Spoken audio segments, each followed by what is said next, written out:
Just yesterday, I was with a wonderful group of folks that come generally twice a month to our Coffee and Conversation program, and Rabbi Jeff and my theme this month was gratitude, considering the holiday that is coming up next week. And there was a poem that I shared that I've been thinking a lot about recently, and it's called Minyan by Rabbi Rami Shapiro. He writes, "Spirituality is living with attention. Living with attention leads me to thanksgiving.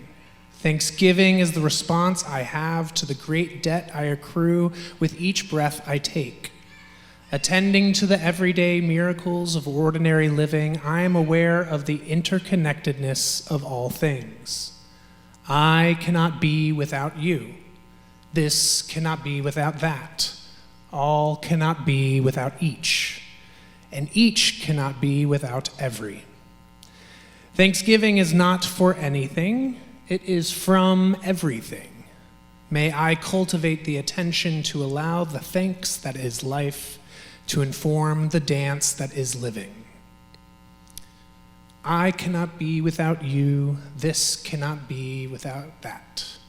At the heart of this poem, Rabbi Shapiro addresses the foundational significance of relationships and what it means to be human. From the day we take our first breath, we exist in relationship with our parents or guardians, with the world around us, its sights and sounds, and yes, to God, to the source of all who granted us this life, this soul, this journey through time. In contrast to the common modern mindset, which envisions each of us as isolated, solitary creatures who only relate to others out of necessity, our tradition teaches that we are at our core relational beings. As we read in the book of Genesis, "Lo tov hayot ha'adam levado," it is not good for humanity to be alone. This fundamental assertion that we exist always in relationship imbues so many of our sacred stories and teachings. And this week's Torah portion, Chaye Sarah, is no different. It is a Torah portion that centers on the power of relationships, the love and comfort that is possible when we nurture and sustain the relationships in our lives. Chaye Sarah begins with the death of our matriarch, Sarah, at the ripe age of 127 years old. I guess there was something special in the water back then. And after mourning the loss of his partner, Abraham then goes to his neighbors, the Hittites, to purchase a burial site on their land. It is through a strong relationship with his neighbors that Abraham is able to acquire a final resting place for his beloved.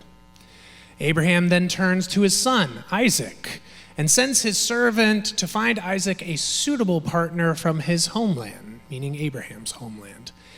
His servant eventually meets Rebekah, and struck by her hospitality and willingness to welcome a stranger, he decides this is the one for Isaac. And even in a bittersweet moment when Rebekah says farewell to her family, the strength of their relationship leads her brothers to offer her a profound blessing as she embarks on this new chapter of life. Eventually, Rebekah, Abraham's servant, and their entourage arrive back in Canaan, and she and Isaac are married. And describing this, the text explains, Isaac then brought her into the tent of his mother Sarah.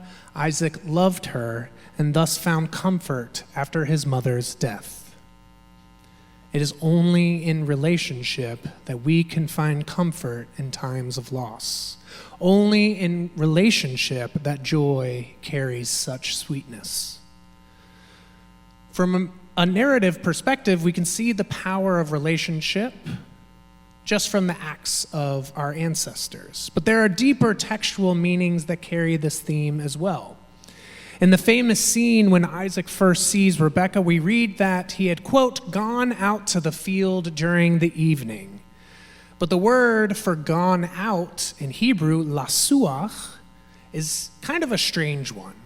The Midrash and commentators understand this word to mean to meditate, meaning that he was going out into the field to be close to nature and to meditate, likely guided by suach, or siach being the name of a shrub or a bush earlier in the book of Genesis.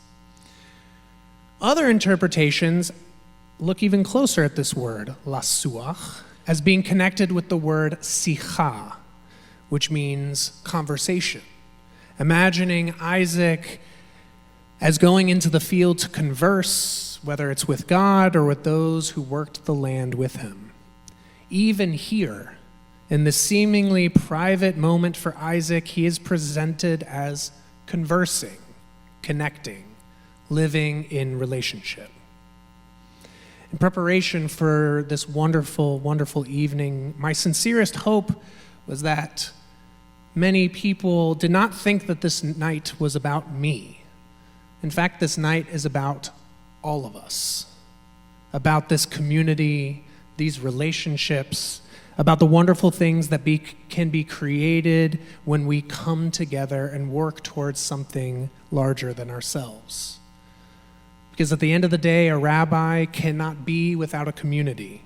A student cannot be without a teacher. A parent cannot be without a child. I cannot be without you. So I look forward to continuing our sicha, our relationship, our sacred conversation. And on this Shabbat, I hope that we can all find opportunities to nurture and deepen the relationships that suffuse our lives. May we carry the love of Abraham, the kindness of Rebekah, the spiritual connection of Isaac into this Shabbat and far beyond. May we carry these lessons brought down to us from our ancestors into each of our relationships that suffuse our lives with so much meaning. And may we never forget what is possible when we come together. Ken Yehi Ratzon, may it be God's will. We say together, Amen.